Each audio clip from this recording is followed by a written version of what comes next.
Bien. Bien, bonjour à toutes et à tous, monsieur le garde des Sceaux, monsieur le rapporteur, mes chers collègues.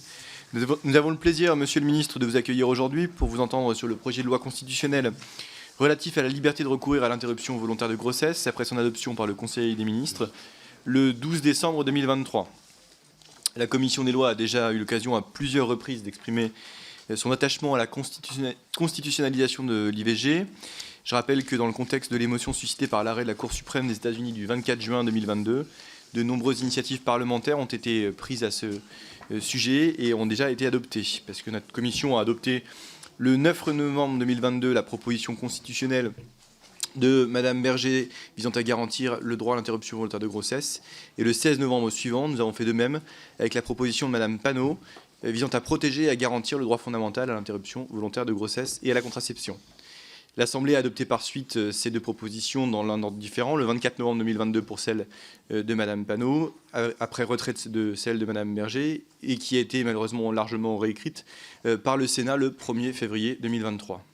Et c'est la raison pour laquelle, avec un débat qui a largement eu lieu, qui a permis au gouvernement de pouvoir s'appuyer sur le travail des parlementaires, que vous avez pu avancer sur le plan sémantique avec un débat juridique entre droit et liberté, qui sont garantis à la femme d'avorter, et encore sur le positionnement dans la Constitution de cette constitutionnalisation. C'est la raison pour laquelle nous vous accueillons aujourd'hui, monsieur le garde des Sceaux, avec le projet de loi de l'exécutif, qui a repris l'initiative sur ce sujet, et ce qui permet d'ouvrir la voie à un congrès, dans le cadre de l'article 89, qui semble à toutes et tous la plus adaptée à cette révision constitutionnelle. Monsieur le garde des Sceaux, vous allez avoir la parole pour nous présenter votre projet de loi. Je donnerai la parole ensuite au rapporteur et comme l'usage le veut, les orateurs des groupes auront ensuite 4 minutes pour s'exprimer. Monsieur le garde des Sceaux, vous avez la parole. Monsieur le président de la commission des lois, monsieur le rapporteur, mesdames et messieurs les députés, permettez-moi tout d'abord de vous présenter de manière républicaine tous mes vœux de bonnes et heureuses années nouvelles. Je suis très heureux d'être parmi vous ce soir, alors que la Commission examine le projet de loi constitutionnelle relatif à la liberté de recourir à l'interruption volontaire de grossesse que j'ai l'honneur et la fierté de porter devant le Parlement. Je le dis d'emblée, ce projet de loi constitutionnelle, dont nous mesurons toutes et tous l'importance, est l'aboutissement de nombreuses initiatives parlementaires et de débats déjà approfondis. Lors du deuxième semestre 2022, 9 propositions de loi constitutionnelle ayant pour objet d'inscrire le droit de recourir à l'IVG dans la Constitution ont ainsi été déposées devant l'une ou l'autre des deux assemblées. Je souhaite rendre hommage à ces initiatives qui auront toutes, j'en suis convaincu, utilement contribué à la réflexion commune autour de ce projet.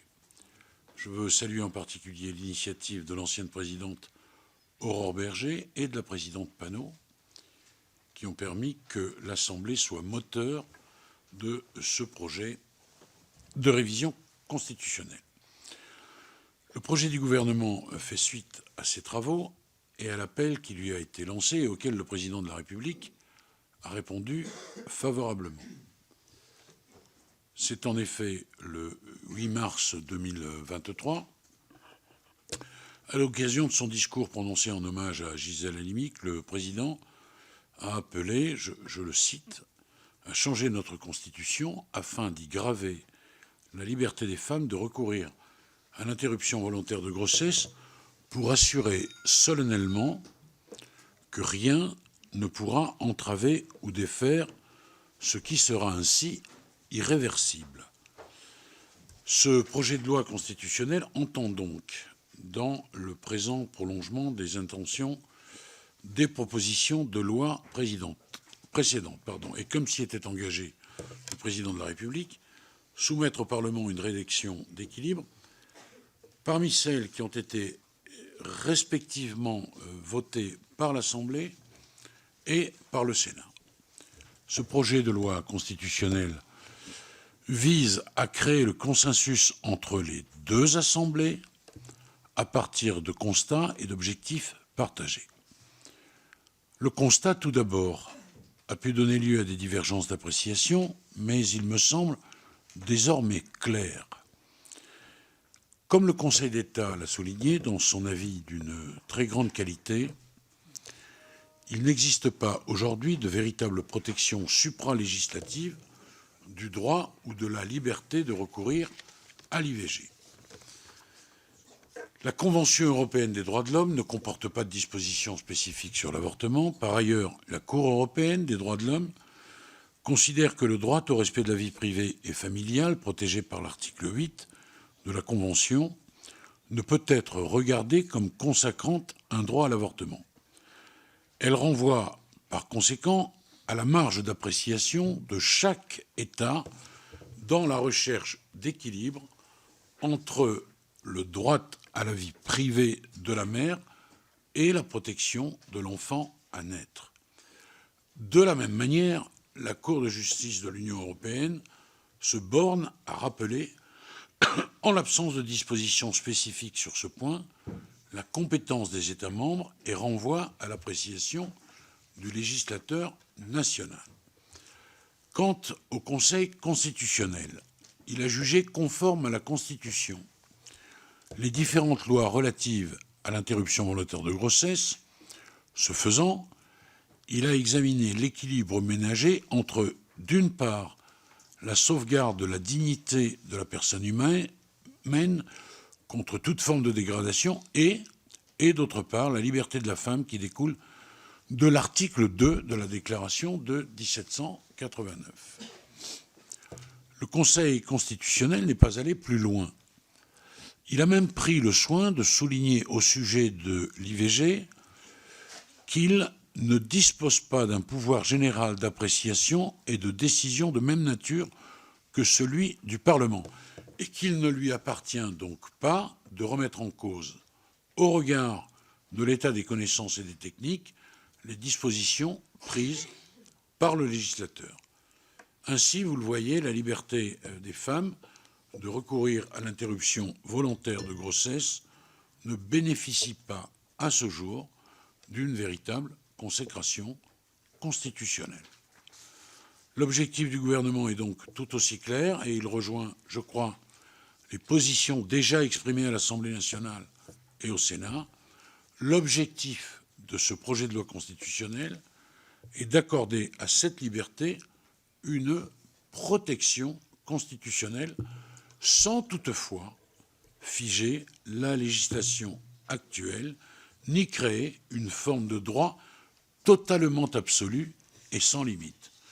Cette protection constitutionnelle doit être suffisamment souple pour permettre au législateur de continuer son œuvre en la matière et donc ménager un équilibre satisfaisant, notamment au regard des évolutions techniques, médicales, scientifiques qui pourraient advenir.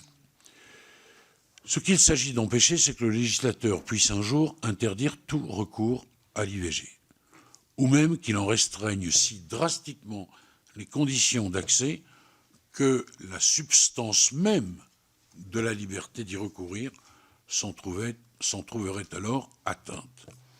Il y a, vous le voyez, un équilibre à trouver.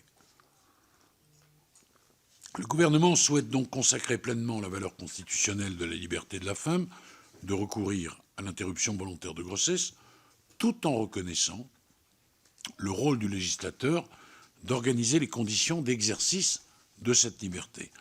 De cette façon, les deux objectifs semblent pouvoir être conciliés avec une rédaction qui protège la liberté ainsi reconnue, tout en préservant le rôle essentiel du Parlement.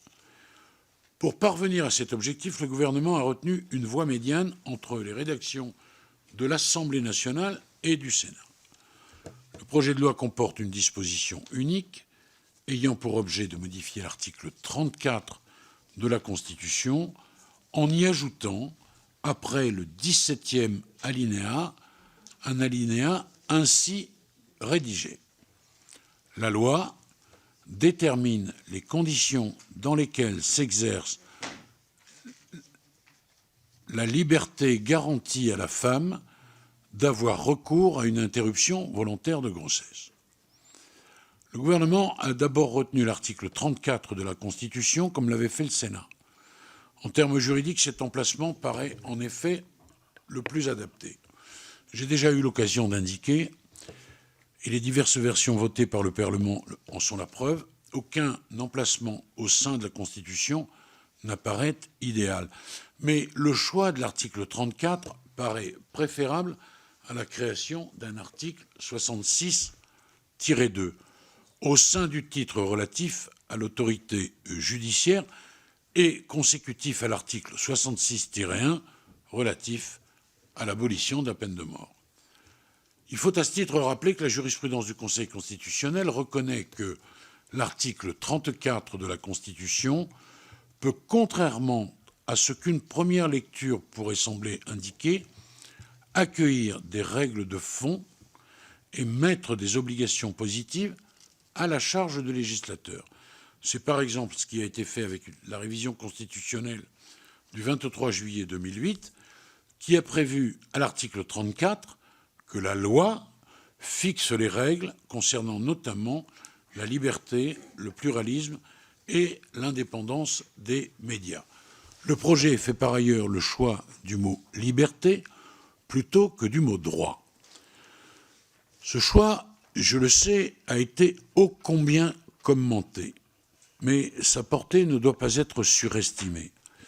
Car ainsi que l'a relevé dans son avis le Conseil d'État, il n'existe pas dans les textes, ni dans la jurisprudence du Conseil constitutionnel, de différence établie entre ces deux termes.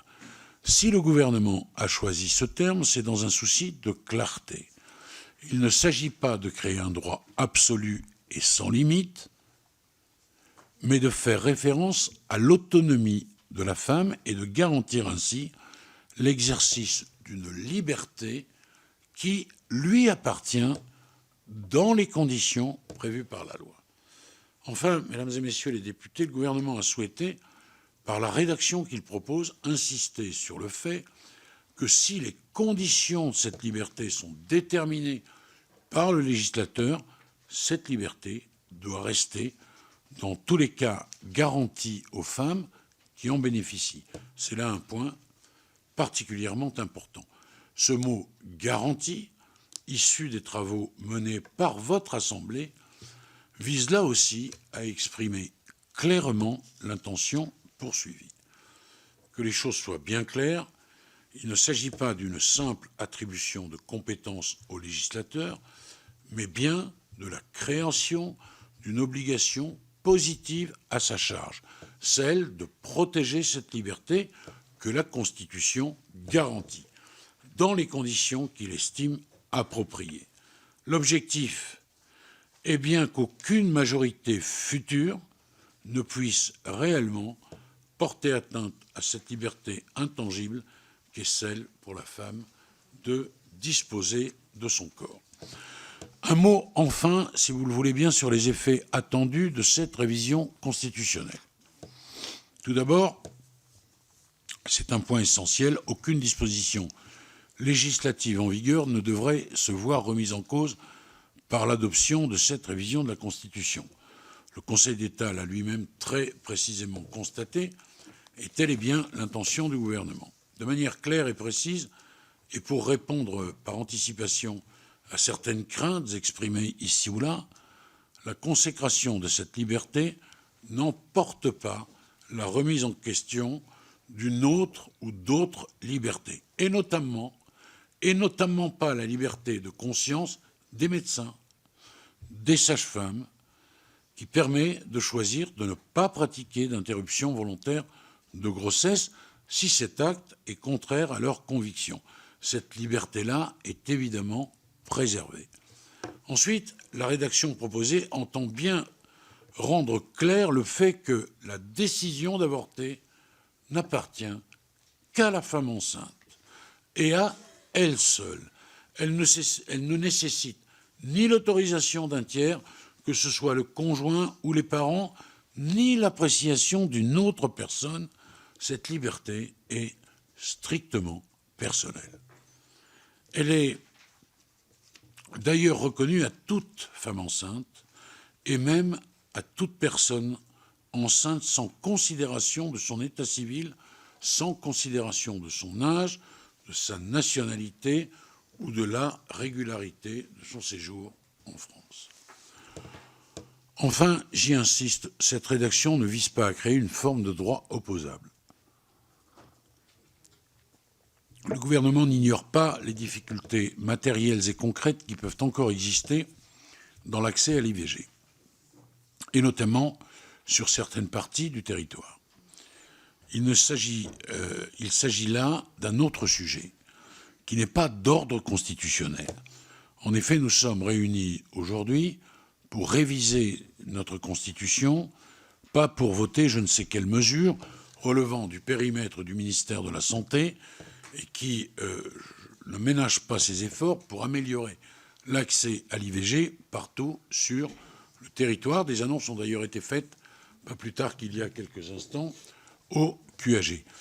Cette révision de la Constitution ne lèvera pas toutes les difficultés, mais elle prémunira les femmes en France d'une éventuelle régression brutale de leur liberté de recourir à l'avortement. C'est là la volonté exprimée par l'Assemblée, puis le Sénat, c'est là l'objectif du président de la République, poursuivi par le gouvernement. Ce projet de révision constitutionnelle, mesdames et messieurs les députés, constitue le point d'équilibre entre les nombreux travaux engagés dans les deux champs et commencés d'ailleurs ici même. Parce qu'elle respecte les priorités de l'Assemblée, parce qu'elle respecte le travail du Sénat, cette rédaction devrait nous permettre, j'en suis convaincu, de trouver une majorité dans les deux chambres et ensuite d'obtenir une majorité qualifiée au Congrès. Je forme le vœu que nos débats suffiront à dissiper les dernières hésitations et permettront à notre pays, par le vote de cette loi constitutionnelle, de franchir un pas historique pour les femmes de notre pays. La France deviendrait alors le premier pays au monde à protéger cette liberté inaliénable de la femme dans sa Constitution. Merci, monsieur le ministre. Monsieur le rapporteur.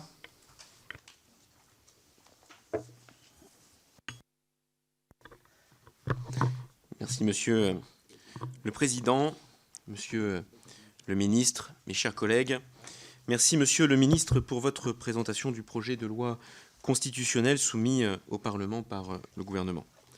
En tant que rapporteur, il me revient de dire qu'il s'agit d'un texte fortement attendu par le Parlement, qui en avait pris l'initiative dès le début de cette législature, mais également par nos concitoyennes et nos concitoyens.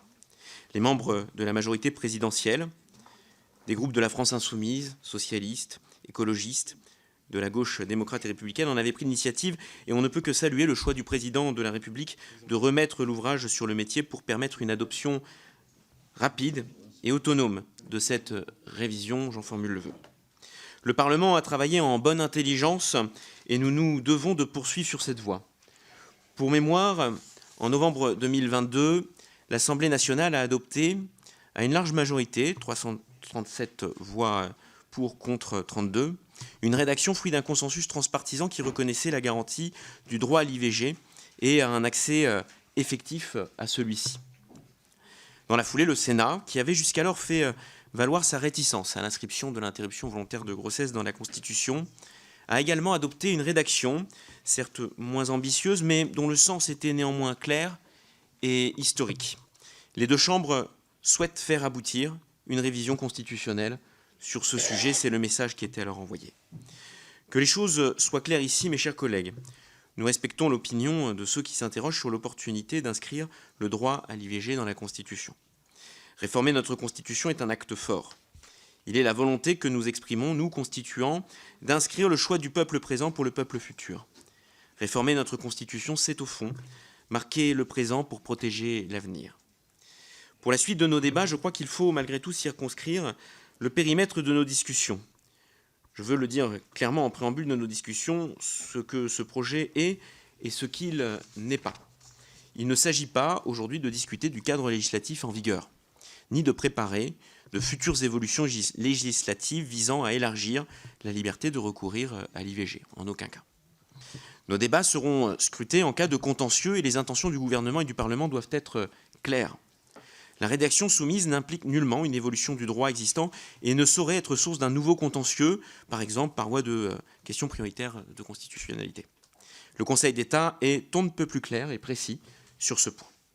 En revanche, le projet qui nous est soumis remplit l'objectif que nous partageons, faire en sorte qu'il ne soit pas possible de modifier la loi afin d'interdire tout recours à l'interruption volontaire de grossesse ou d'en restreindre les conditions d'exercice de telle façon qu'elle priverait cette liberté de toute portée.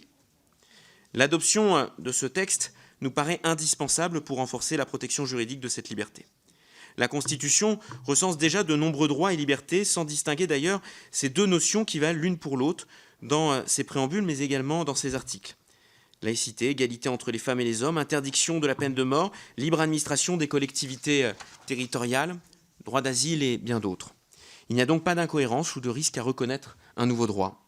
Au contraire, il est même de la responsabilité du législateur constituant d'en prendre la responsabilité, sans attendre que le Conseil constitutionnel reconnaisse ou non ce nouveau droit de manière prétorienne. Ne croyons pas non plus que la protection de l'IVG par la loi est suffisante pour nous prémunir contre tout risque d'atteinte à cette liberté.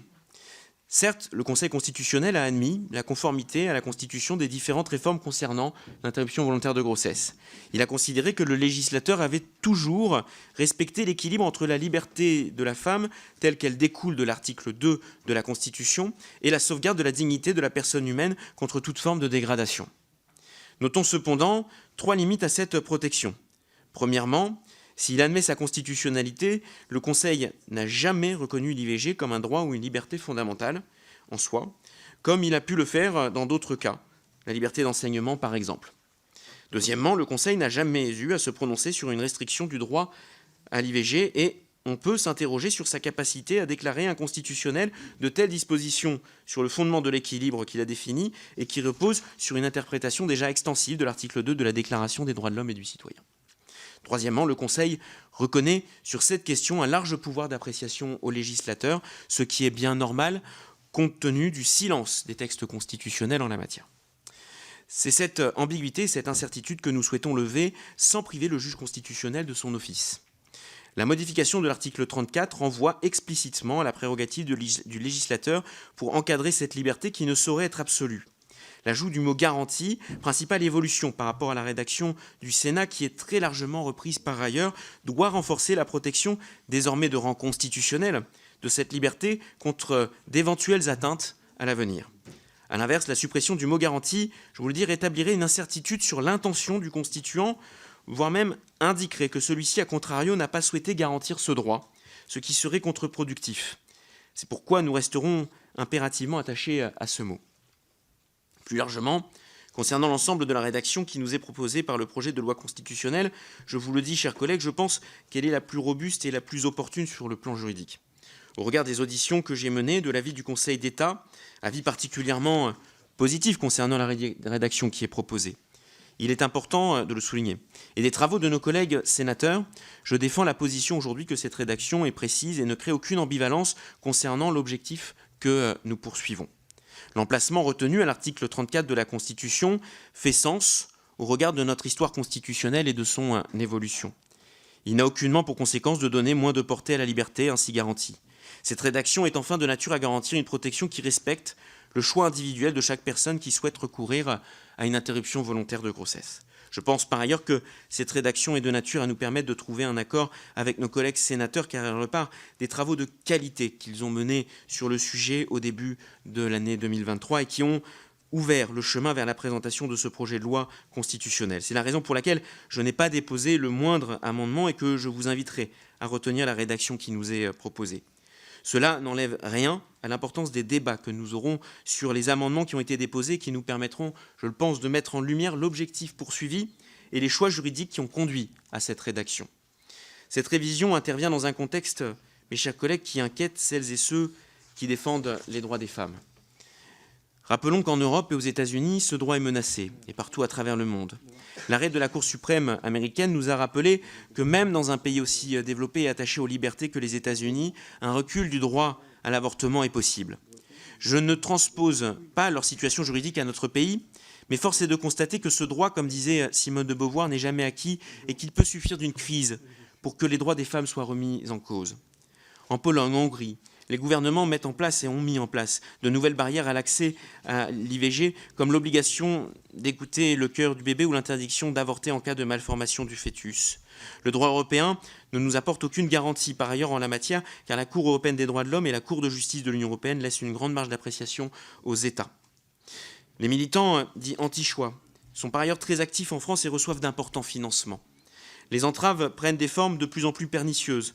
Certaines plateformes vont jusqu'à proposer des numéros verts pour se faire passer pour des organismes publics et dissuader ensuite les femmes qui les appellent. Ne croyons donc pas que la France est complètement imperméable à ce risque, et c'est justement parce que ce droit est encore solidement ancré en France qu'il faut le protéger. On ne prend pas une assurance quand la maison brûle. Par cette révision, la France enverrait un message enfin fort dans le monde entier en devenant le premier pays à reconnaître l'interruption volontaire de grossesse dans le texte de sa Constitution, qui a servi de modèle à tant d'autres pays à travers l'histoire. En somme, pour conclure, ce texte, au fond, c'est rien et tout à la fois.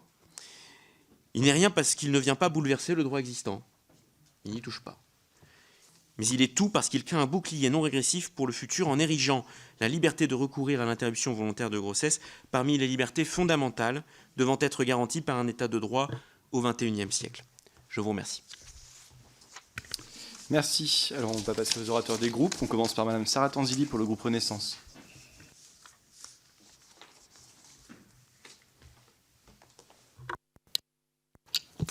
Merci, Monsieur le Président.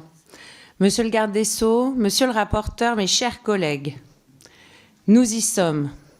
Depuis le premier jour de cette mandature, nombre d'entre nous, parmi lesquels le groupe Renaissance, se sont mobilisés pour consacrer dans notre Constitution le droit des femmes de recourir à l'IVG. Depuis le départ, les initiatives parlementaires, parmi lesquelles celle de la présidente Berger, ont toutes fait valoir la nécessité de passer par un projet de loi constitutionnelle et appelaient le président de la République et le gouvernement à agir. Nous voici donc réunis pour cette étape cruciale qu'est l'examen de ce projet de loi constitutionnel par notre commission. À ce stade, je tiens à saluer, Monsieur le garde des Sceaux, votre engagement constant en faveur de l'inscription dans la Constitution du droit de recourir à l'IVG et la qualité du travail légistique que vous avez entrepris, comme le souligne l'avis éclairant du Conseil d'État ainsi que le rapport établi par le rapporteur. À ceux qui craignent que la portée de cette constitutionnalisation aille au-delà du cadre juridique actuel, je tiens à les rassurer. Le juge constitutionnel a toujours eu pour vocation de concilier les principes constitutionnels. Il en fera de même demain, en conciliant notamment liberté de recourir à l'IVG et liberté de conscience. La formulation retenue, la loi détermine les conditions dans lesquelles s'exerce la liberté garantie à la femme d'avoir recours à une interruption volontaire de grossesse, et son inscription à l'article 34 de notre Constitution consacre les prérogatives du législateur pour délimiter les contours et les modalités d'exercice de ce droit dont la Constitution, elle, protégera le caractère effectif. Pour permettre aux deux chambres de notre Parlement d'aboutir à un accord et conformément aux engagements pris, le gouvernement a proposé une rédaction de compromis. À ceux qui trouveraient que la rédaction proposée par le garde des Sceaux pourrait être améliorée, je voudrais leur répondre d'abord que le mieux est l'ennemi du bien, et qu'à la lecture de l'avis du Conseil d'État, mais également du rapport de notre rapporteur, dont je tiens à souligner la qualité, la formulation permet sans nul doute de consacrer sur le plan constitutionnel le droit des femmes de recourir à l'IVG et que la formulation liberté garantie a la même valeur que celle de droit garanti, l'essentiel étant bien dans l'insertion du terme garantie. La protection juridique accordée sera donc équivalente à celle proposée par les deux propositions de loi constitutionnelle examinées l'an dernier. L'Assemblée nationale a déjà exprimé sa volonté. Le Sénat, dont je tiens à souligner les travaux, également. Il n'est donc plus temps d'ergoter sur une rédaction plus ou moins parfaite, mais d'acter que cette rédaction de compromis atteint son objectif, une loi qui protège le droit à l'avortement et qui établit un bouclier protecteur non régressif. Mes chers collègues, nous n'avons jamais été aussi près de réussir à consacrer ce droit essentiel du droit des femmes. Il n'est plus temps de tergiverser, il est temps d'agir. parce que le Conseil d'État reconnaît lui-même qu'aucune garantie constitutionnelle ou conventionnelle n'existe à ce jour pour donner une portée supralégislative à la liberté des femmes de recourir à l'IVG, parce que l'humilité impose de regarder avec lucidité ce qui se passe hors du territoire français et de constater que partout, les réactionnaires, lorsqu'ils arrivent au pouvoir, portent atteinte à ce droit, car il constitue un pilier essentiel de la capacité des femmes à maîtriser leur corps et donc leur destin. Parce qu'il faudrait être aveugle ou de mauvaise foi pour ne pas voir que la menace est réelle. Non, les anti-IVG dans notre pays n'ont pas disparu. Ils pullulent sur les réseaux sociaux et sur Internet. Ils envoient des fœtus en plastique aux députés engagés sur cette question. Ils défileront dans nos rues dimanche prochain. Ils sont même parmi les rangs de notre Assemblée. Certains l'assument franchement, même aujourd'hui, d'autres beaucoup moins. Mais n'oublions pas que si la stratégie de la cravate change l'apparence, elle ne change rien au fond, et que Marine Le Pen défendait il y a encore quelques années le déremboursement de l'IVG, considérant qu'il fallait lutter contre les avortements de confort. Aussi, c'est avec bonheur, en responsabilité et dans la perspective d'aboutir à la consécration du droit des femmes de recourir à l'IVG et d'envoyer un message d'espoir à toutes les femmes du monde qui voient leurs droits reproductifs fragilisés que le groupe Renaissance votera pour ce texte sans modification. Je vous remercie. Merci Madame Pascale Borde pour le groupe Rassemblement National. Merci Monsieur le Président, Monsieur le Garde des Sceaux, chers collègues. Dire que l'inscription dans la Constitution de la liberté de la femme de recourir à l'IVG est à ce jour très éloignée des préoccupations actuelles de la grande majorité de nos concitoyens est un euphémisme, tant les esprits sont en effet en ce moment tournés vers la hausse galopante des prix de l'énergie et la baisse corrélative du pouvoir d'achat, ainsi que vers une situation internationale plus qu'inquiétante.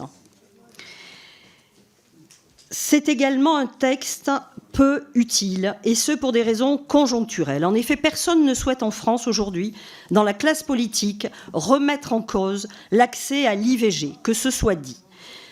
Il n'est absolument pas menacé à l'heure où 234 300 interruptions volontaires de grossesse ont été réalisées en 2022, chiffre en constante augmentation ces dernières années et qui est 2 fois plus élevé qu'en Allemagne.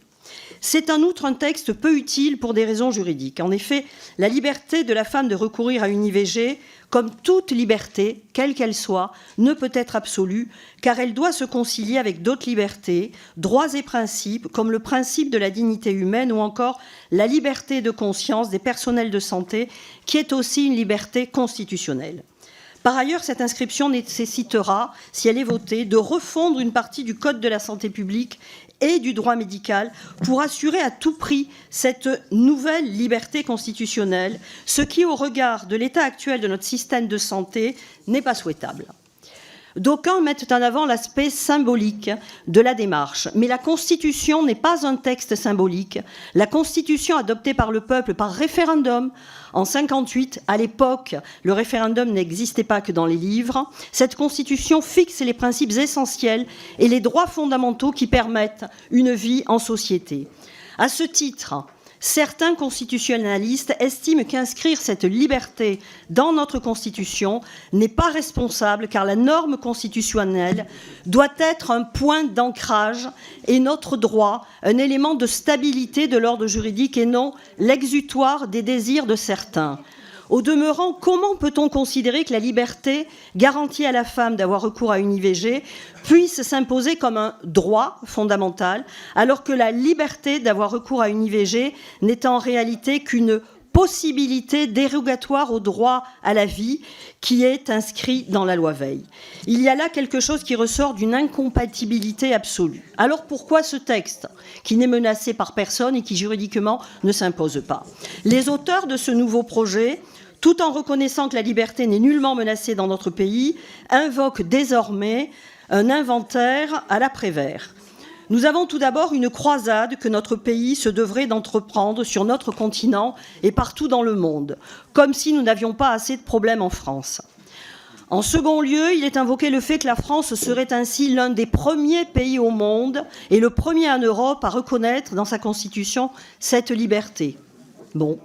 Et en troisième lieu, la volonté du chef de l'État d'adresser un message universel de solidarité à toutes les femmes qui voient aujourd'hui cette liberté bafouée.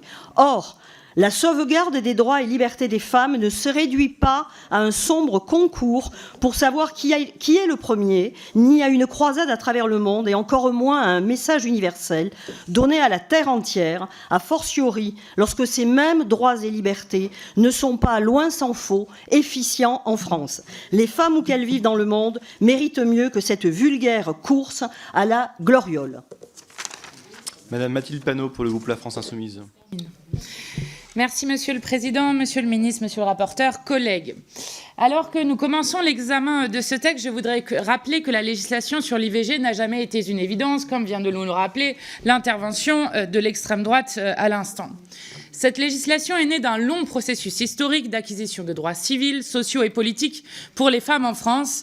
Et je veux commencer par rendre hommage à toutes les militantes, les associations sur le terrain dans les permanences qui ont porté inlassablement ce combat dans le temps long de l'histoire. Je veux ainsi rendre hommage à l'Association nationale pour l'étude de l'avortement, à Choisir, le mouvement français pour le planning familial, au mouvement de libération des femmes, au mouvement pour la liberté de l'avortement et de la contraception, et beaucoup d'autres que je ne peux malheureusement pas toutes citer. Je veux rendre hommage à toutes celles et ceux qui, hier et aujourd'hui, mènent toujours une lutte sans repos pour les droits des femmes. Cette victoire, comme celle de 1975, est la leur. C'est leur victoire d'autant qu'en 2024, 49 ans après le vote de la loi Veil, l'accès à l'IVG n'est toujours pas pleinement effectif dans notre pays. Ainsi, en 2024, en France, il est toujours difficile pour certaines femmes d'accéder à un avortement sûr, sécurisé et dans des délais convenables. En 2024, la double clause de conscience n'est toujours pas abrogée. En 2024, certaines femmes doivent faire encore des dizaines et dizaines de kilomètres pour avorter. En 15 ans, c'est 130 centres IVG qui ont été fermés selon le planning familial. Alors pourquoi ? Parce que 49 ans après le vote de la loi Veil, le combat des femmes pour le droit à disposer de leur corps est plus que jamais d'actualité. Parce que 49 ans après le vote de la loi Veil, Monsieur le ministre, nous restons parfois dans un en même temps insupportable, à commencer régulièrement par ce gouvernement. Comment oublier qu'il y a 2 semaines, le 5 janvier 2024, l'ancienne ministre de la Santé Agnès Firmin-Lebaudot se rendait à l'Institut Lejeune, qui milite ouvertement contre l'avortement et le droit à mourir dans la dignité.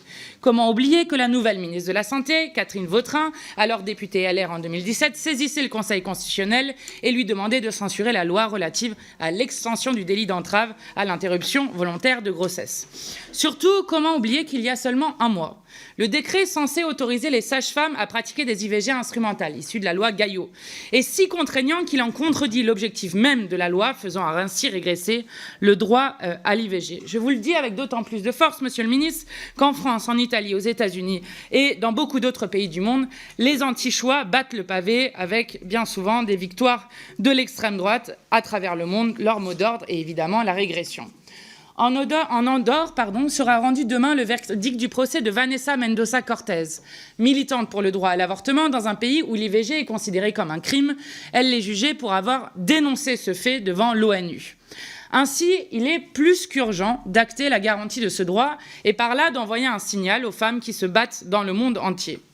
Le manifeste des 343 salopes affirmait « L'avortement libre et gratuit n'est pas le but ultime de la lutte des femmes. Au contraire, il ne correspond qu'à l'exigence la plus élémentaire, ce sans quoi le combat politique ne peut même pas commencer. » Cette victoire est donc celle de l'humanisme qui guide le principe de l'action politique de mon groupe pour la constitutionnalisation du droit à l'IVG, comme pour le droit à mourir dans la dignité. Il n'y a pas de plus grande liberté pour nous que celle d'être maître de son corps tout au long de sa vie. Alors, Monsieur le ministre, Monsieur le rapporteur, pour terminer, je voudrais dire que nous ne sommes pas d'accord avec la rédaction actuelle qui est proposée, mais que nous voterons ce texte tel quel, parce que je crois que nous avons besoin, urgemment, de consacrer ce droit fondamental humain dans la Constitution pour les femmes de ce pays et pour là aussi envoyer un message d'encouragement à toutes celles qui se battent en Argentine, aux États-Unis, en Pologne, en Hongrie, en Italie, dans bien d'autres pays, et que nous changerons cette rédaction, je l'espère, dans la Constitution de la 6e République, en ajoutant son corollaire, qui est le droit à la contraception. Madame Émilie Bonivard pour le groupe Les Républicains. Merci, Monsieur le Ministre, Monsieur le Président, Monsieur le rapporteur, chers collègues. Avant d'examiner ce projet de loi constitutionnelle que vous présentez aujourd'hui, je souhaiterais rappeler la lignée dans laquelle il s'inscrit. Jusqu'en 1975, l'avortement constituait un délit pénal. sanctionné par 5 ans de prison.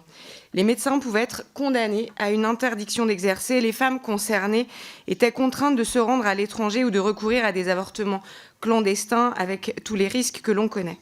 La reconnaissance de l'interruption volontaire de grossesse a été le fruit d'un long combat des femmes et des hommes qui l'ont soutenu. Aujourd'hui, le droit à l'interruption volontaire de grossesse fait partie intégrante de notre patrimoine juridique fondamental et nous nous en félicitons. Cependant, la question qui se pose aujourd'hui est de savoir si la protection constitutionnelle de l'IVG en France est suffisamment solide et durable ou si une inscription dans la Constitution est nécessaire. Et le corollaire à cette question, c'est également si l'inscription dans cette Constitution n'ouvre pas un risque de rompre l'équilibre porté par la loi Veil entre le droit à l'avortement et le droit de l'enfant, la liberté, le droit de l'enfant à naître. C'est ce que nous examinerons, c'est la protection de cet équilibre avec cette inscription dans la Constitution. Il faut le rappeler, il n'y a pas aujourd'hui de risque de revinement de la jurisprudence sur l'avortement en France. C'est important que nous le rappelions. La décision de la Cour suprême des États-Unis n'a aucun impact sur la France, où le droit à l'avortement tel qu'il est prévu par la loi Veil n'est pas menacé. Tous les avis du Conseil constitutionnel l'indiquent et demeure un de nos droits fondamentaux. Il fait l'objet d'une grande unanimité au sein de nos groupes politiques en France, à part certains, comme nous venons de l'entendre, je pense. L'IVG figure dans notre droit depuis 1975 et n'a eu de cesse d'être renforcée depuis. Le Conseil constitutionnel l'a toujours jugé conforme à la Constitution. Par 4 fois, s'est prononcé en sa faveur et en faveur de son élargissement en 1975, 2001, 2014 et 2016. Donc même sans inscription de l'IVG dans la Constitution, il est fortement probable que le Conseil constitutionnel jugerait une loi interdisant ou restreignant l'IVG comme non conforme à la Constitution, puisqu'elle priverait de garantie légale cette liberté de la femme garantie par l'article 2 de la DDH-C de 1789. Donc on peut s'interroger sur le fait qu'on soit de l'ordre du symbole, que l'on envoie des signaux au monde, c'est important. La France a un rôle à jouer, mais attention à ne pas instrumentaliser notre loi fondamentale dans un objectif de diplomatie internationale.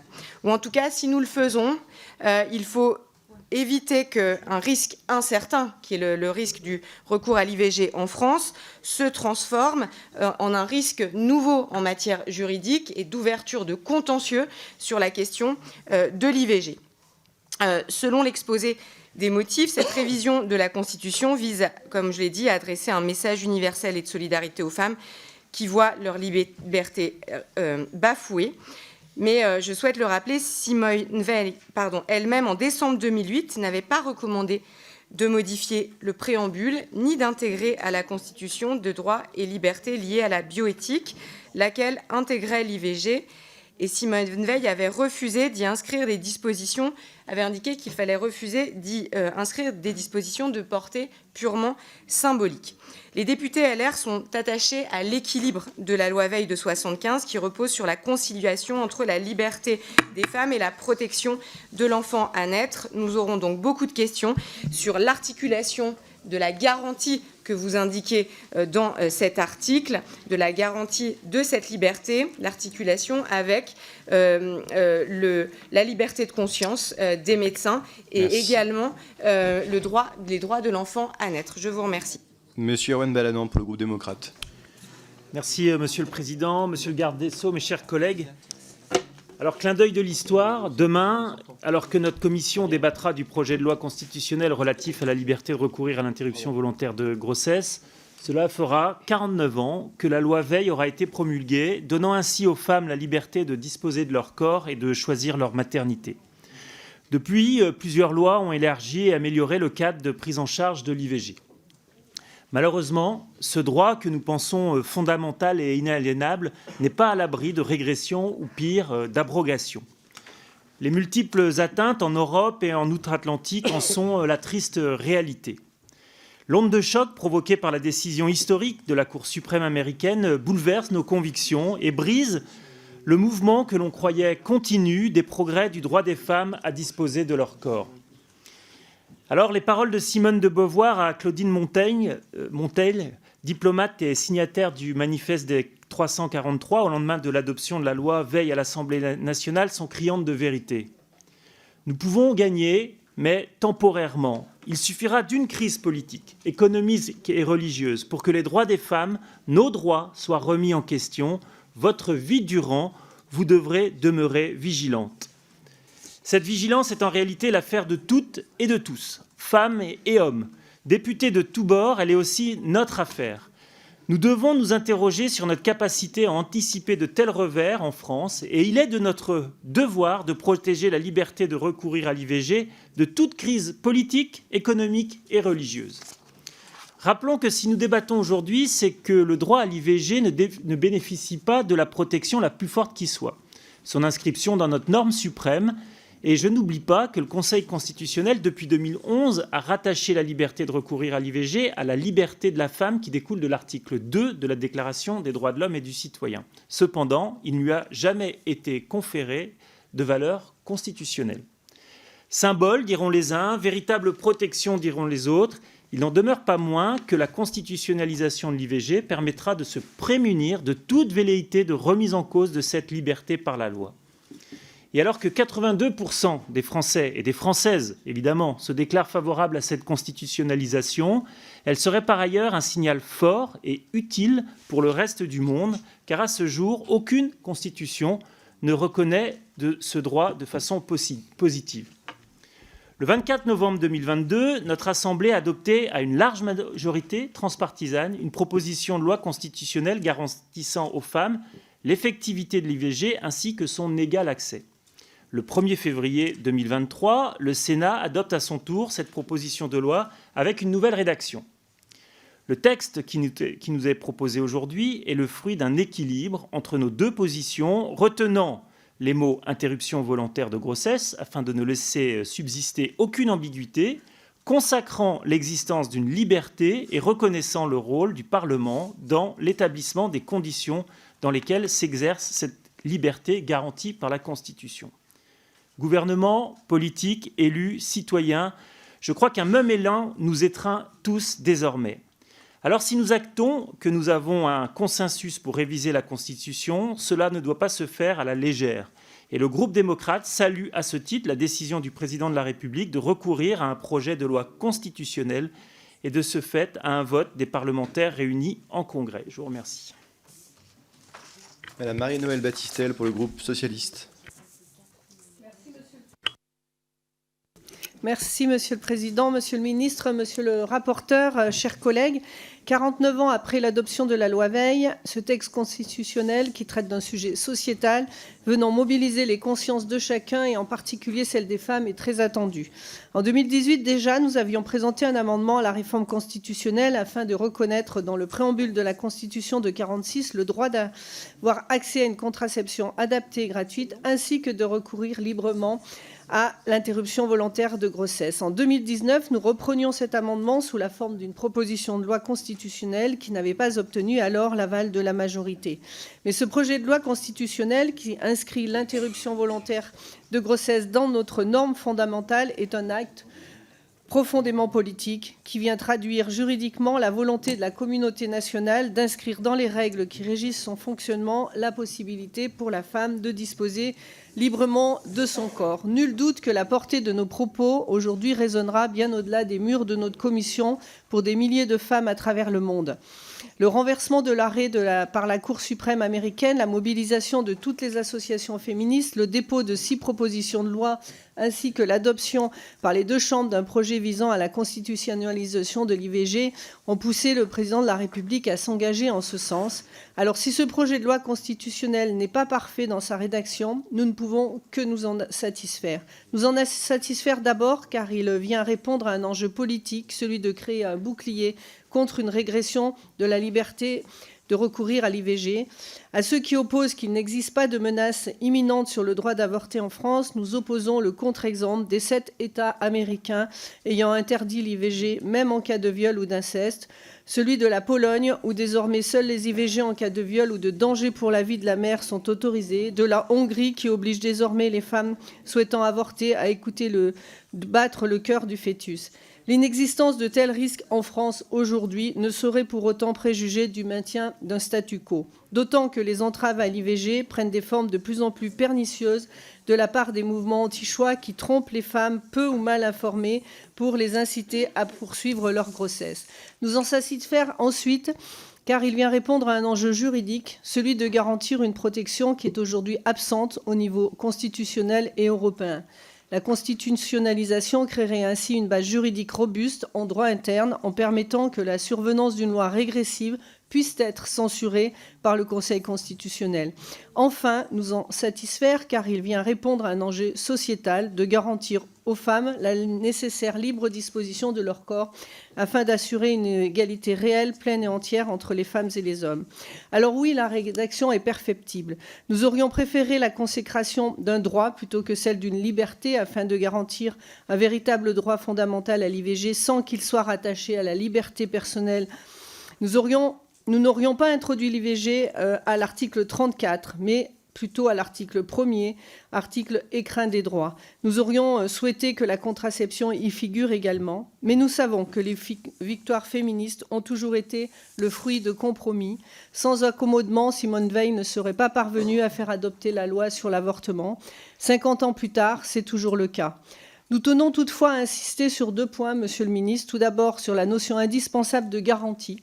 De l'avis des constitutionnalistes que nous avons éditionné, l'absence du mot garantie aurait pour conséquence de limiter la révision au rappel du droit existant, à savoir la compétence du législateur pour définir le cadre applicable à l'IVG, rendrait la formulation imprécise et créerait une incertitude juridique sur l'intention initiale du législateur. Ensuite, la mention du terme « femme » qui ne doit pas être interprétée comme excluante vis-à-vis des personnes transgenres, par exemple.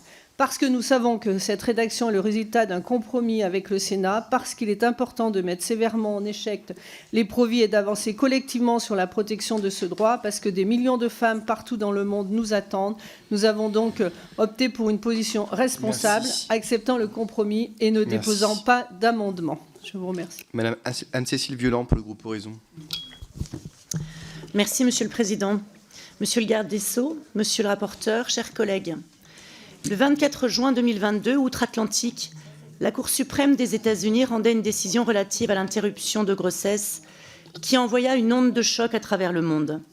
En mettant un terme à sa célèbre jurisprudence Roe versus Wade de 1973, la Cour suprême a démontré la fragilité des droits fondamentaux qui semblaient acquis dans nos sociétés modernes. En Europe aussi, certains courants tentent d'entraver la liberté des femmes d'interrompre leur grossesse.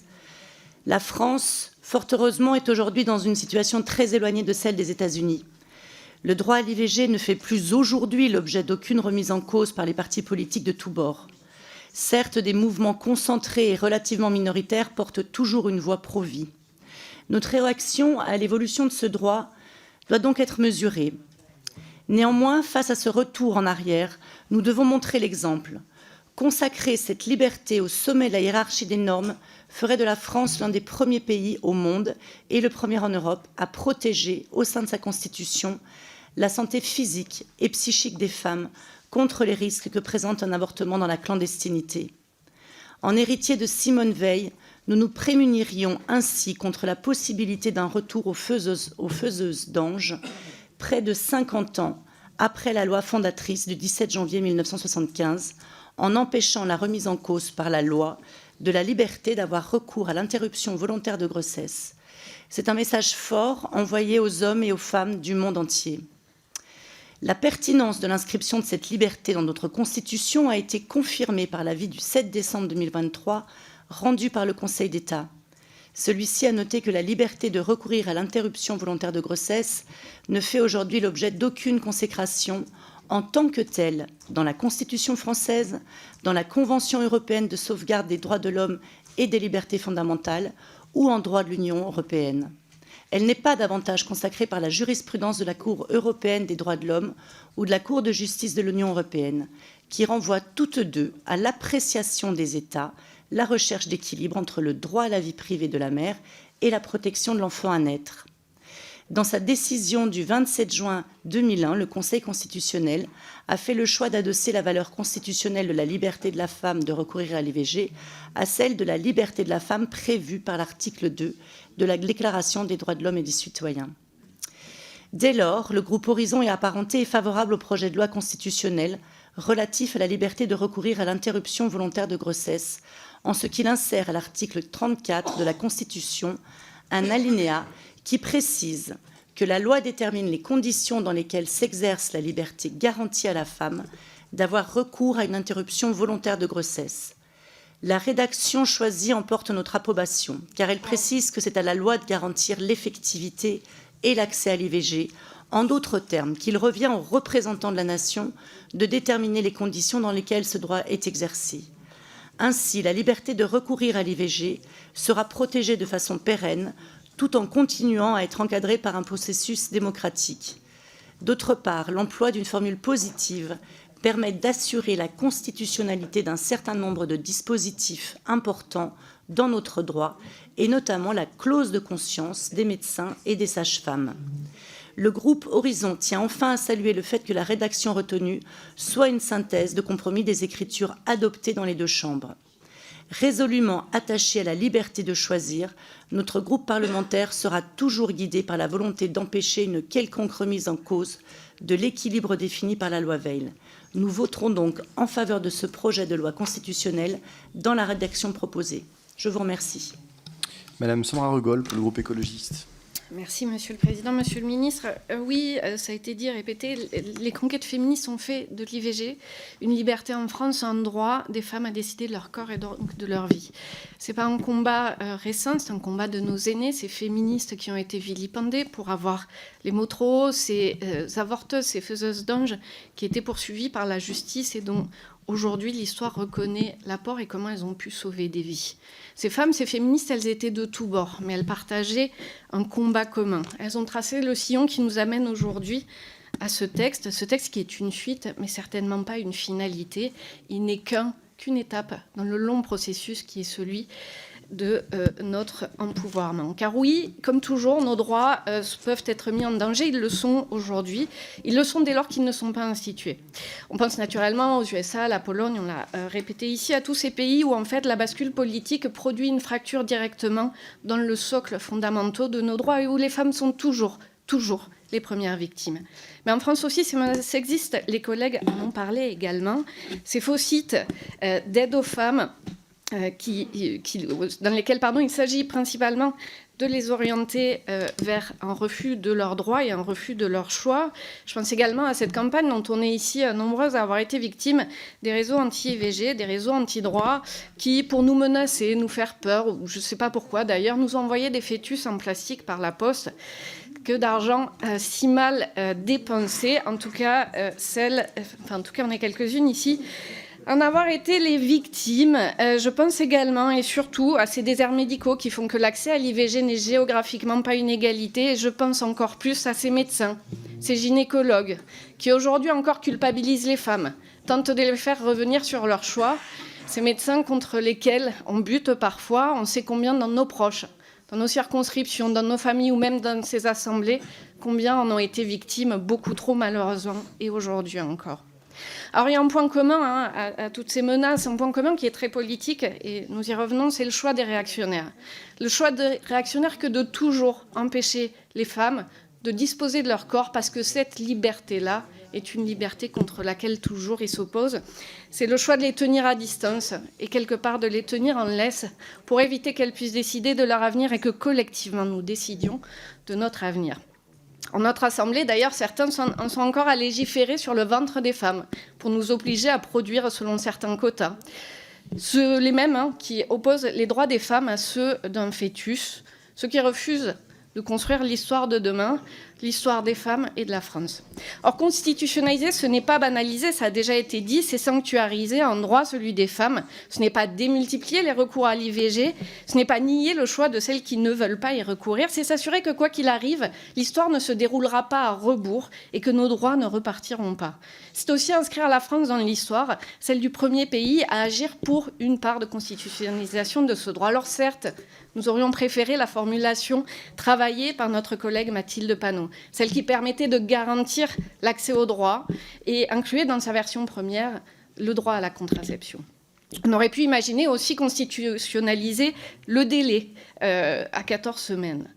Donc nous porterons quand même des amendements pour pouvoir reparler de pourquoi est-ce qu'on ne peut pas aller jusque-là, de pourquoi est-ce qu'encore une fois nous nous auto-limitons. Mais au-dessus de tout, il y a un objectif qui prime et un seul, c'est d'arriver à avancer. C'est d'arriver à construire cette histoire, c'est d'arriver à au moins constitutionnaliser, fût-ce à l'article 34, fût-ce revu à la baisse, ce droit fondamental de toutes les femmes en France, qu'elles soient françaises ou qu'elles ne le soient pas, parce que ces droits, pour nous, constituent les droits fondamentaux pour tout notre peuple. Merci Madame Elsa Fossillon pour le groupe Gauche démocrate et républicaine. Merci Monsieur le Président, Monsieur le Ministre, chers collègues. Au groupe GDR, comme beaucoup ici, nous ne pensons pas que cette loi soit vaine ou uniquement cosmétique ou symbolique, comme d'autres l'ont dit ici. Elle est à notre sens profondément utile sur le plan social, médical, politique, culturel. Et elle l'est évidemment peut-être encore un peu plus à l'heure de la montée en puissance de nouveaux fascismes à l'échelle européenne, mais c'est vrai aussi ailleurs dans le monde. Il faut le rappeler, il y a encore 47 000 femmes par an dans le monde qui meurent d'un avortement clandestin, soit une femme toutes les 9 minutes. Ce projet de loi de constitutionnalisation de l'IVG est attendu de très longue date. Il faut d'ailleurs noter à quel point, pour l'ensemble des luttes féministes, pour l'ensemble des luttes pour conquérir de nouveaux droits pour les femmes, à chaque fois, il faut des années. À quel point il faut toujours des luttes extrêmement longues et combien il faut, à la fin, y compris toujours, faire preuve de compromis. C'est quelque part la marque de fabrique à chaque fois des grandes conquêtes féministes et je veux évidemment saluer toutes celles qui se sont battues pour que nous en arrivions là aujourd'hui et toutes celles qui vont continuer à le faire pour que nous œuvrions encore pour de nouvelles conquêtes et de nouveaux droits. Il y a de très nombreuses associations qui continuent d'œuvrer pour le droit à l'avortement, mais pour son effectivité aussi réelle en France. Je pense aussi à toutes celles et ceux qui ont souhaité au Parlement se saisir de cette question et de s'assurer de la protection absolue de ce droit, notamment depuis l'annulation de l'arrêt Roe contre Wade par la Cour suprême américaine et qui a eu une résonance internationale. D'ailleurs, je note à quel point ce combat pour le droit à l'IVG à travers le monde a toujours une résonance. Et je crois que c'est presque uniquement pour ce sujet en particulier que cette résonance prend cette ampleur-là. On a vu que dans certains pays, d'ailleurs au Kenya, au Nigeria, en Éthiopie ou en Inde, des mouvements anti-avortement ont saisi l'opportunité de l'annulation par la Cour suprême américaine pour parvenir à l'arrêt de processus législatifs progressistes en faveur des droits sexuels et reproductifs. Donc je pense qu'elle a évidemment, cette constitutionnalisation, une valeur extrêmement importante pour les droits des femmes en France, mais je ne néglige pas, et je suis même fière qu'elle puisse avoir une résonance ailleurs dans le monde. En France, je le dis, ce séisme outre-Atlantique a réouvert le débat autour de la constitutionnalisation de l'IVG. Selon un sondage pour la Fondation des femmes et le planning familial de février 2021, 93% des Français se disent attachés au droit à l'avortement. Pourtant, cela ne nuit pas à la vigueur des associations pro-vie, abreuvées de financements certes opaques, mais aussi très nombreux. Ces associations se paient des campagnes régulières et impactantes, manifestations anti-IVG, diffusion de fausses informations auprès des femmes sur Internet, mobilisation d'élus réactionnaires. Les pro-vie redoublent de créativité pour empêcher les femmes d'avorter. Il y a donc, c'est une forme de réponse à celles et ceux qui nous expliquent qu'ici, il n'y aurait pas de danger. D'abord, je pense qu'il y en a, mais tant mieux s'il n'y en a pas, alors protégeons absolument ce droit à l'IVG. J'ai été bien trop longue, je veux simplement dire qu'évidemment, la formulation actuelle ne nous convient pas, qu'elle est perfectible, que nous aurons des amendements et que nous pensons pouvoir continuer à en débattre et que c'est utile, mais qu'évidemment, nous voterons la constitutionnalisation de l'IVG. Et enfin, monsieur Jean-Félix Acquaviva pour le groupe Liberté Indépendant, Outre-mer et Territoires. Merci, Monsieur le Président, Monsieur le Garde des Sceaux, mes chers collègues. Il est important d'être constant et de rester fidèle à ses convictions. Plus d'un an après le vote de la dernière proposition de loi sur le thème, la position de la très grande majorité de notre groupe n'a pas changé. Nous restons favorables plus que jamais à l'inscription dans notre Constitution du droit à l'IVG pour toutes les femmes. Ce projet de loi a de réelles chances d'aboutir. C'est une fenêtre de tir assez inespérée qui se présente et nous ne pouvons pas la manquer. Les avancées consacrées par la loi Veil il y a 49 ans sont désormais soutenues par une immense majorité de nos concitoyens. Il est temps, évidemment, d'aller plus loin. Je commencerai en répondant à ceux qui estiment que notre droit est suffisamment protecteur. Je leur dirai que l'optimisme est une qualité, mais qu'il ne doit pas mener à l'aveuglement. La loi Veil est sans doute une grande loi. Elle n'en reste pas moins une loi ordinaire qui pourrait être limitée, nous le savons tous, par une autre loi ordinaire. À ceux qui disent qu'il n'existe pas de risque réel et éminemment politique, je répondrai que l'improbable n'est pas impossible. S'il existe une majorité dès à présent pour voter ce texte, alors cela doit nous pousser, non pas à l'inaction, mais à renforcer la protection de ce droit. Nous en venons à la rédaction que vous nous proposez, Monsieur le Garde des Sceaux. Nous pourrions vous reprocher effectivement une prudence excessive. L'article unique reste, selon nous, un peu timide par rapport à la rédaction adoptée par notre Assemblée en novembre 2022. À ce stade, notre groupe rejoint d'autres groupes sur quelques remarques. Le projet retient le terme de liberté. C'est un débat que nous avons eu, que nous aurons encore, et non celui de droit. Ce choix, bien qu'évoqué par ailleurs, n'est quand même pas anodin. Nous ne tenons pas à rentrer dans le débat de juristes. Vous l'avez déjà dit, le Conseil d'État lui-même considère que ces termes sont interchangeables en la matière. Cependant, nous parlons de notre Constitution. Le choix des mots et le signal que l'on envoie aux femmes est important. Un droit, c'est une garantie réelle offerte à une personne qui en a besoin, et il nous semble que ce terme est plus approprié. Nous estimons surtout qu'il faudrait aller plus loin et retenir la rédaction adoptée par l'autre Assemblée. Pourquoi en effet ne pas inscrire un droit effectif dont l'égal accès est garanti à tous? Il existe encore de nombreux clivages, en particulier des fractures territoriales dans l'accès à l'IVG. Ce texte ne doit pas se limiter aux symboles. Il doit aussi ouvrir la voie à des avancées concrètes pour que toutes les femmes se trouvant sur le territoire puissent avoir accès à l'IVG dans les mêmes conditions. Nous pensons que notre commission, effectivement, gagnerait à être plus ambitieuse. On ne modifie pas la Constitution tous les jours et nous devons être à la hauteur des attentes des citoyens et citoyennes qui nous écoutent aujourd'hui.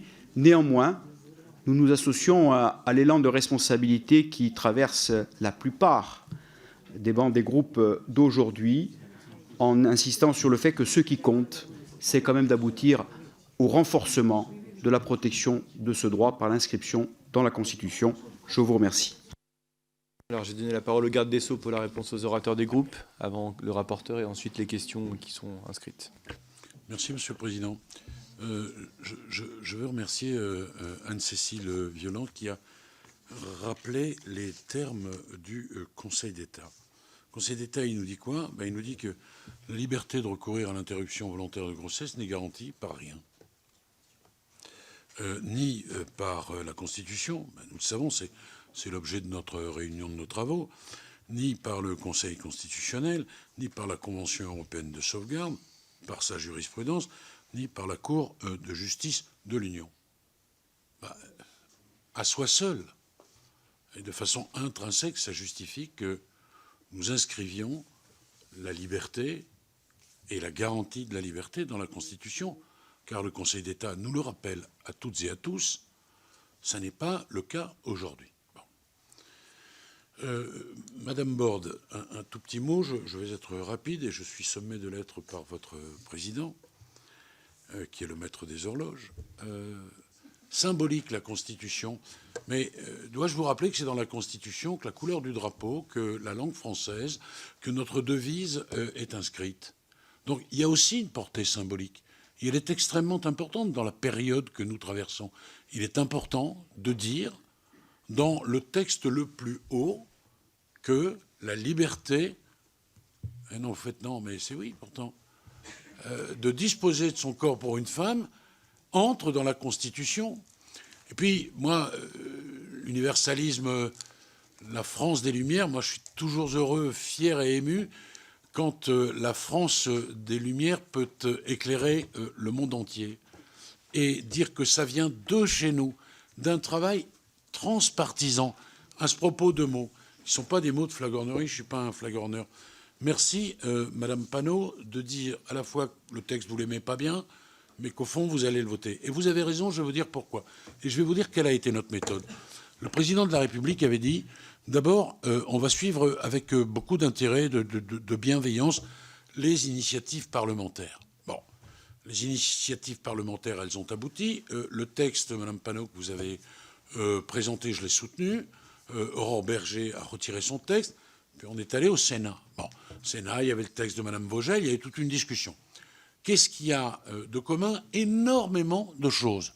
Mais il y a quelques divergences sémantiques avec lesquelles je suis obligé de composer. Donc, c'était très bien que d'abord il y ait un travail parlementaire et qu'ensuite le gouvernement présente un texte susceptible d'être adopté par les deux assemblées. Je rappelle que, en des termes identiques, c'est pas, et je ne fais allusion à rien d'autre, c'est pas en CMP que ça va se régler, hein. Il n'y a pas de navette, là. Hein. Bon, il y a l'Assemblée, il y a le Sénat, termes identiques, et le Congrès. Donc, vous n'êtes pas tout à fait content du texte, je l'entends, ce n'était pas le vôtre. Et au Sénat, on n'était pas tout à fait content du texte de l'Assemblée, ce n'était pas le leur.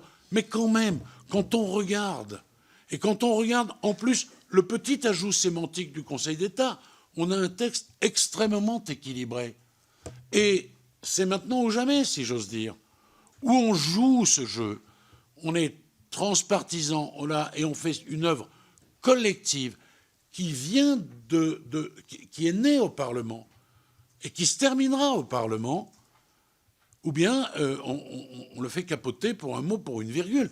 Je vous engage, l'impératif m'est totalement interdit lorsque je m'adresse à vous, mais de lire l'avis du Conseil d'État. Il est extrêmement bien fait, il est extrêmement clair. Et notamment, Madame la députée Bonnivard, sur ces questions d'équilibre, le Conseil d'État est, on ne peut plus clair, je ne veux pas allonger les choses, mais il y a tout un paragraphe que le Conseil d'État consacre à l'analyse de ce texte pour dire, mais les grands équilibres, les grands enjeux, on ne va pas les toucher du tout. Donc moi, non, mais Madame Rouleau, vous faites non, non, non, non. Je vais vous le lire, vous allez me contraindre à le lire, mais le Conseil d'État considère que par elle-même, l'inscription de la liberté de recourir à une IVG dans la Constitution, dans les termes que propose le gouvernement, ne remet pas en cause les autres droits et libertés que la Constitution garantit. Et le Conseil d'État va développer. Il va notamment envisager la liberté de conscience qui sous-tend la liberté des médecins, des sages-femmes à ne pas pratiquer une IVG, ainsi que la liberté d'expression. Donc les choses me paraissent tout à fait claires. On est sur du consensuel, on est sur du transpartisan, on est sur un équilibre que je pense nous avons trouvé. En avant toute, c'est très important. Alors maintenant, sur les risques, les jamais, jamais, jamais, mais jamais quoi, qui aurait envisagé? Alors évidemment, on me dit, mais oui, mais l'Atlantique nous sépare, c'est très très loin, c'est un autre pays.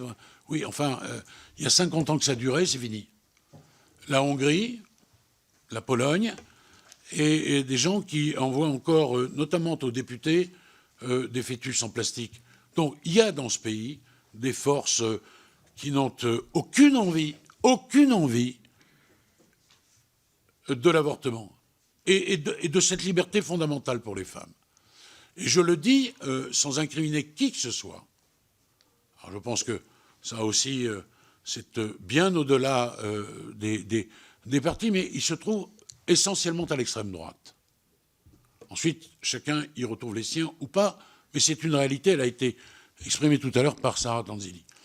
Donc, voilà, on a un grand texte de liberté. Ce n'est pas tous les jours qu'on peut tous ensemble préparer, porter, voter, en ce qui vous concerne, un texte de liberté. Alors, soit on choisit de chipoter, mais c'est pas ce que j'ai entendu aujourd'hui, soit on consacre ce texte, on va l'inscrire dans la Constitution, dans notre Constitution, et ce sera, oui, le Conseil d'État a cru utile de le rappeler. Madame Faucillon, vous en avez dit un mot, la première fois qu'un pays inscrit dans sa Constitution cette liberté. Si j'étais familier, je vous dirais ça a de la gueule. Si je le suis moins, je peux vous dire ça a quand même beaucoup d'allure. Monsieur le rapporteur. Merci, Monsieur le Président, Monsieur le Ministre, chers collègues. D'abord, merci à toutes et à tous pour vos interventions, vos remarques préliminaires et les questionnements qui sont derrière. D'abord, peut-être reprendre un des mots qui sera important durant une attitude qui doit guider, je pense, tous nos travaux durant les semaines qui viennent, à l'Assemblée comme au Sénat, une invitation que nous transmettait notre collègue Sarah Tanzili, qui touche à l'humilité. Et je remercie effectivement l'ensemble des collègues qui pouvaient porter d'autres rédactions, avec humilité, de rentrer dans ce débat et de faire passer effectivement avant l'enjeu de l'accord avec le Sénat, en regardant la qualité aussi des apports qui ont été faits par nos collègues sénateurs, parce que c'est ce qui nous permettra, je pense, à la fin, d'arriver à cette constitutionnalisation, bien entendu. Ensuite, revenir sur vos propos, Madame Borne. Alors, nous sommes en désaccord, effectivement, assez certains. Vous considérez que ce n'est pas utile, qu'il n'y a pas d'attaque. Nous considérons, oui, aujourd'hui, qu'il y a des attaques, pas que ailleurs dans le monde ou en Europe, en France aussi, et qui justifient dans un moment où il y a un accord de l'Assemblée, du Sénat, un soutien fort de nos concitoyennes et nos concitoyens, eh bien oui, de porter la protection de ce droit au niveau constitutionnel et de le faire aujourd'hui et si possible le plus rapidement possible. Alors quand je dis le plus rapidement possible, peut-être petit point de détail, l'objectif n'est pas une date à atteindre. Si ça doit être fait en mars, ce sera en mars et ce sera très bien. Si c'est en avril, en mai, eh bien ce sera très bien aussi. L'objectif c'est d'aboutir dessus dans le respect bien entendu du travail des deux chambres. Par ailleurs, Madame Borne, et pour rebondir sur d'autres propos qui ont été faits, à travers cette constitutionnalisation, c'est bien une liberté publique que nous allons reconnaître, parce que tous les travaux qui ont été faits, en fait, sur la reconnaissance de l'avortement ont été faits via le code pénal et via une exception, donc d'une certaine manière une tolérance. Eh bien oui, avec les travaux que nous menons ici, la constitutionnalisation, nous allons reconnaître une liberté publique fondamentale, celle de disposer de son corps. Et je pense que c'est un message d'égalité, d'égalité des droits, qui, oui, est majeur et qui envoie un message aux générations présentes, futures, celle de demain, et puis au monde entier. Petit point technique, vous avez, et il est important, évoqué le fait que cette constitutionnalisation entraînerait, je cite, une refonte totale, enfin importante, du Code de la santé publique. Alors non, regardez, je vous invite à lire le considérant numéro 12 de l'avis du Conseil d'État qui dit parfaitement que ce texte n'implique pas de modification législative. Donc ça n'entraînera pas de modification du Code de la santé publique. Je rebondirai sur l'intervention de notre collègue Bonnivard, que je remercie pour saluer un point qui va être un point clé de nos débats demain à travers les amendements, évidemment, sur la confrontation avec la protection du Conseil constitutionnel qui existe aujourd'hui. Et effectivement, il faut questionner cette jurisprudence. Alors, je l'ai évoqué tout à l'heure, cette jurisprudence, nous estimons effectivement qu'elle ne va pas assez loin. Pas assez loin dans le sens où le Conseil constitutionnel a toujours eu à se prononcer sur la constitutionnalité des textes relatifs à l'avortement, mais jamais il ne l'a reconnu comme une liberté, et cela fait peser des incertitudes au cas où un jour le Conseil constitutionnel aurait à se prononcer sur un texte qui reviendrait en arrière. Et c'est là où il faut effectivement apporter des réponses au niveau constitutionnel, et là aussi en reprenant l'exigence du Conseil, je pense, du Conseil d'État, que vous avez été plusieurs, mais notamment vous, à pointer, sur une rédaction qui ne présente aucune ambiguïté ou aucune ambivalence. Donc une rédaction claire. Et pour ne pas être trop long, parce que beaucoup de choses ont été dites par nos différents collègues, peut-être un dernier sur lequel je tiens, deux derniers auxquels je tiens à insister. Marie-Noëlle Battistel, ce que vous avez évoqué, l'importance du mot garantie. Oui, et je vous alerte toutes et tous, chers collègues, parce que nous avions été un certain nombre à dire qu'au fond, nous pourrions reprendre le texte tel quel du Sénat. Je pense qu'à partir du moment où dans le projet de loi, à partir des travaux qui ont été menés par le gouvernement et au regard de l'avis du Conseil d'État, à partir du moment où il y a l'introduction du mot garantie, qui dans les auditions, on l'a bien vu, en fait était le débat clé. Nous ne pouvons pas revenir en arrière. Je vous le dis, si le mot garantie effectivement est retiré, ça créera une ambivalence ou une ambiguïté sur ce que nous cherchons exactement à faire. Et donc il faudra tenir, on va dire, et apporter, c'est ce qui ressortait effectivement de votre interpellation. Dernier mot, chers collègues Rigol, effectivement, constitutionnaliser, ce n'est pas banaliser, c'est sanctuariser, et c'est peut-être ce qui doit guider nos travaux. Donc voilà pour les premiers mots suite à vos différentes interventions. Il reste 3 interventions. On commence par Mme Raquel Garrido. C'est 2 minutes, dorénavant. Monsieur le garde des Sceaux, Monsieur le Président, Monsieur le garde des Sceaux, Monsieur le rapporteur, chers collègues, c'est un moment solennel car c'est rare dans la vie d'un député, en tout cas dans la mienne, mais je crois aussi dans la vôtre, d'exercer non pas le pouvoir législatif ordinaire, mais le pouvoir législatif constituant. C'est une démarche qui est en fait tout autre que ce que l'on fait d'habitude. Et cette démarche, selon moi, ne consiste pas tant à faire vivre les grandes oppositions dans la société, mais au contraire, puisqu'il s'agit de la norme suprême, de dénoncer très clairement l'état des grandes majorités dans la société. C'est-à-dire la façon dont les Français, dans leur grande majorité, se perçoivent leurs grands droits, leurs grandes libertés. Et je voudrais répondre à un argument qui a été donné par celles et ceux qui contestent l'utilité de constitutionnaliser le droit ou la liberté de recourir à l'IVG. Notamment, j'ai entendu ce matin le tête de liste aux européennes de LR, François-Xavier Bellamy, qui dit que c'est inutile. J'ai entendu le RN aujourd'hui en commission des lois. Et un des arguments qu'il dit, c'est ça ne sert à rien vu que tout le monde est d'accord. L'IVG, tout le monde est finalement d'accord pour le droit à recourir, donc il n'y a pas de risque. Eh bien, la question que je pose, dans ce cas, si tout le monde est d'accord, c'est pourquoi ça ne figure pas dans la Constitution ? Et la question qu'on doit se poser, nous, comme pouvoir législatif constituant, c'est comment se fait-il qu'il y a cette béance sur un droit qui est absolument fondamental pour les femmes et qui en réalité, tel que ça a pu être à demi-mot reconnu par le Conseil constitutionnel, sans lequel il ne peut pas fondamentalement y avoir d'égalité de droit entre les femmes et les hommes. Lorsque le Conseil constitutionnel a validé le droit à recourir à l'IVG comme conforme à la Constitution, c'était en le fondant sur le préambule de 46, son alinéa 3, et l'idée d'égalité entre les hommes. Je considère qu'il va nous falloir débattre, notamment de l'emplacement, non pas pour mettre en cause le processus, mais pour enrichir ce moment constituant. Monsieur Xavier Breton. Oui, merci Monsieur le Président, Monsieur le garde des Sceaux, mes chers collègues. Oui, nous aurons l'occasion demain, en examinant les amendements que nous avons pu déposer, de préciser un petit peu la rédaction et ses impacts.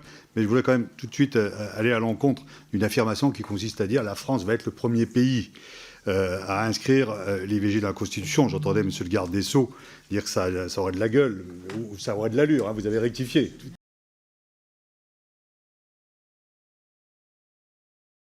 Qui a éclairé le monde entier, c'est la Yougoslavie. En 1974, l'article 191 de la Constitution yougoslave avait inscrit le droit à l'IVG. En même temps, d'ailleurs, il prévoyait que le président Tito allait devenir président à vie. Donc il y avait eu effectivement déjà dans la Yougoslavie socialiste cet éclairage universel que vous revendiquez. C'est simplement pour vous inciter à un peu de modestie avant l'examen de ce texte et qu'on n'entende plus effectivement que la France va être le premier pays à inscrire le droit à l'IVG dans la Constitution.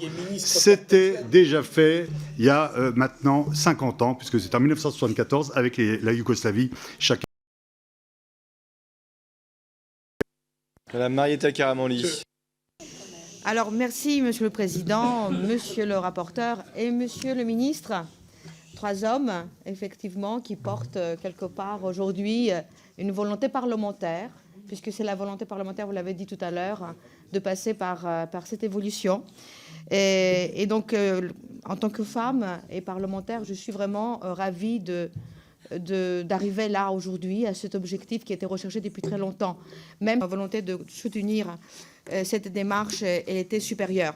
Je voulais juste profiter de ce moment, Monsieur le ministre, pour peut-être revenir un petit peu sur le sujet. Effectivement, l'inscription dans la Constitution, évidemment, on est donc favorable parce qu'il est plus difficile quand même de changer celle-ci et de l'interpréter à la suite dans un sens défavorable à un tel droit. Mais je pense aussi qu'il est utile de rappeler que les pouvoirs publics et à tous les niveaux doivent accorder aussi une priorité, dans d'autres éléments, une priorité élevée à la protection de la santé, des droits sexuels et reproductifs des femmes, soutenir les politiques actives, je dirais, d'accès effectif à la contraception et garantir l'exercice réel du droit des femmes à l'accès à l'IVG. Ça veut dire que, certes, il faut inscrire les droits dans la Constitution, nous sommes pour, mais ça ne suffira pas. Il faudra aussi travailler sur la difficulté d'accès justement à des praticiens, l'absence de centres spécialisés, l'éloignement également des disparités régionales qui perdurent, y compris dans notre pays. On le sait donc que des obstacles culturels, pratiques, économiques entravent l'accès à la santé reproductive et au droit d'IVG. Donc, effectivement, oui, il faut reconnaître, reconnaître la liberté, il faut la garantir, et ça a été rappelé tout à l'heure par le rapporteur, qu'on garantit la liberté, mais quelle politique et quelles mesures vous pouvez aussi, au niveau du gouvernement, au niveau du ministère et interministériel, mettre en place à côté de cette constitutionnalisation de l'IVG pour aller plus loin. Merci. Et enfin, Monsieur Philippe Gosselin.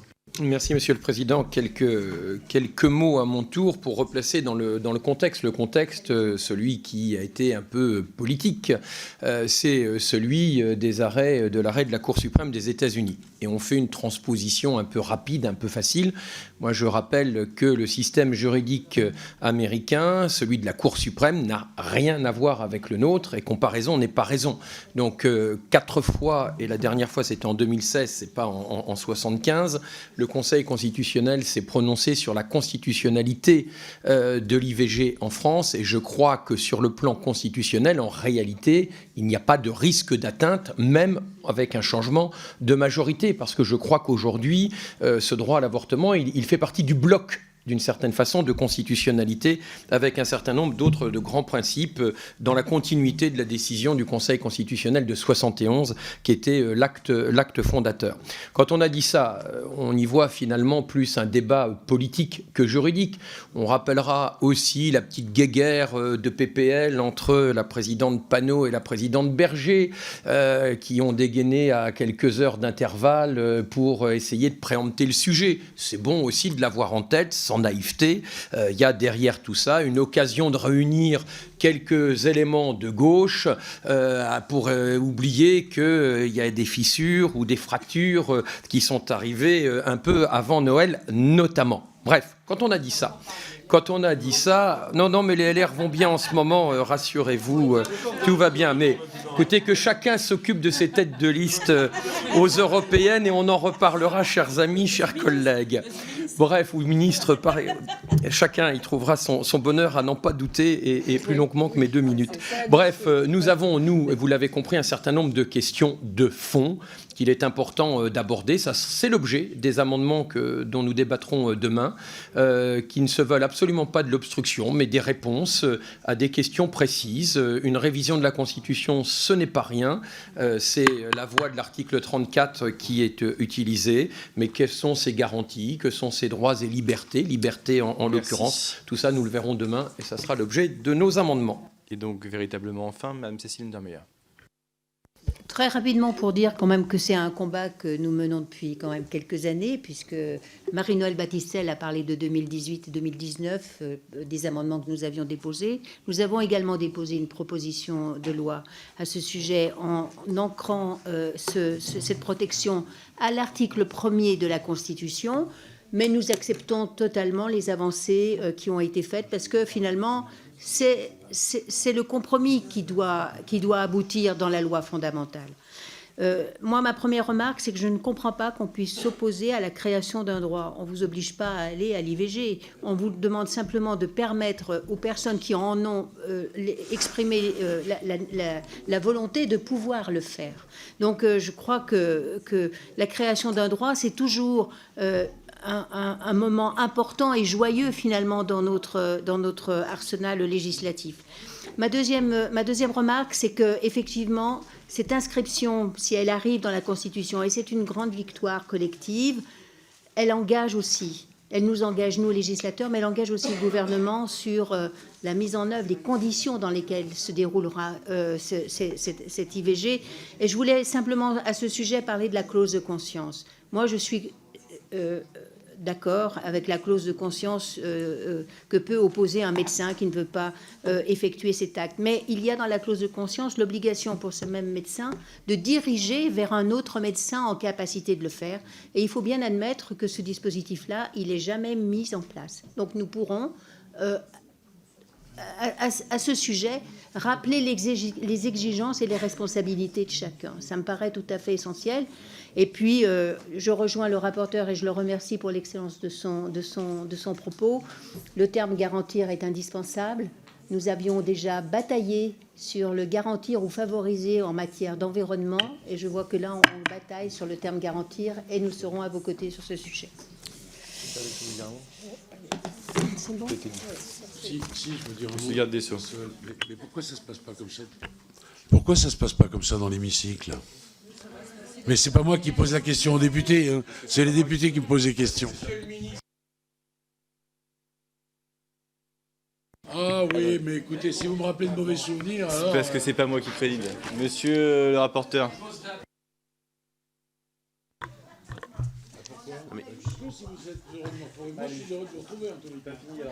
Alors, je souhaitais réagir quand même à certains points qui là aussi vont nous occuper demain, mais comme on n'enchaîne pas tout de suite sur les amendements, je pense qu'il est important d'y apporter quand même tout de suite une réponse. Je pense d'abord à l'intervention de notre collègue Raquel Garrido, que je salue d'abord et remercie d'avoir suivi l'ensemble des auditions. Et donc effectivement, il y a ce sujet de l'emplacement qui est central. Et demain, nous aurons une série d'amendements qui nous permettront, je pense, d'expliquer effectivement l'opportunité et la pertinence de l'article 34. Alors, on l'a évoqué, l'article 66-2 renvoie à l'autorité judiciaire et au fond crée une ambiguïté par rapport à la vraie liberté qu'on veut créer. Il y avait l'article 1, mais qui au fond renvoie à des grands principes et pas à une rédaction assez poussée. Donc cet emplacement qui a été au passage trouvé par Philippe Bas, je pense, se défend au regard du fait que dans notre Constitution, nous n'avons pas d'article liminaire qui liste toutes les libertés. Et l'article 34 est d'une certaine manière devenu un peu ce réceptacle. Monsieur Breton, à qui alors je voulais quand même répondre, qui faisait un retour un peu dans le passé sur la Yougoslavie. Au passage, l'ensemble des pays aujourd'hui qui composent l'ancienne Yougoslavie ne reconnaissent plus cette liberté dans leur constitution. Par ailleurs, je pense qu'il faut regarder la réalité aujourd'hui. Il y a 10 ans ou 15 ans, nous n'aurions pas parlé effectivement de constitutionnalisation. C'est un fait. Et les attaques se sont multipliées au cours des 10-15 dernières années envers les droits des femmes et tout particulièrement envers ce droit qui représente effectivement la liberté de disposer de son corps, pilier, je pense, de la reconnaissance de l'égalité. Et aujourd'hui, il y a des pays qui, dans leur constitution, ont la notion d'avortement. C'est pour l'interdire. Il y a 3 pays à travers le monde, c'est pour l'interdire. Par ailleurs, la REDOPS, pour répondre à notre collègue Gosselin, ce n'est pas de la REDOPS dont tout découle. Par contre, c'est vrai que la REDOPS a été un déclencheur, un électrochoc pour nous, parce que nous pouvions penser en France que nous étions protégés de ces attaques. Jamais nous n'aurions imaginé qu'un tel arrêt tomberait aux États-Unis. Et effectivement, ça a déclenché un électrochoc parmi un grand nombre de défenseurs, de défenseuses des droits des femmes qui se sont dit « oui, ça peut nous arriver aujourd'hui en France ». Par ailleurs, il est important, je pense, aujourd'hui, après cet arrêt DOPS, qui a envoyé un effet négatif partout à travers le monde. Et dans la foulée de l'arrêt DOPS, ça a libéré les paroles. Ça a notamment libéré les paroles de celles et ceux qui attaquent les droits des femmes. Et donc c'est pour cela qu'il est peut-être important de contrebalancer, et c'est peut-être notre responsabilité, effectivement, à nous, Français, de contrebalancer avec un message particulièrement positif pour l'ensemble de celles et ceux qui se battent pour ces droits à travers le monde. Bien, écoutez, je vous remercie. On se retrouve demain matin à 9h. D'abord pour l'audition de Mme Marie-Laure Denis pour sa reconduction à la tête de la CNIL. Et ensuite pour l'examen du projet de loi constitutionnelle pour lequel nous venons d'entendre le garde des Sceaux. Merci.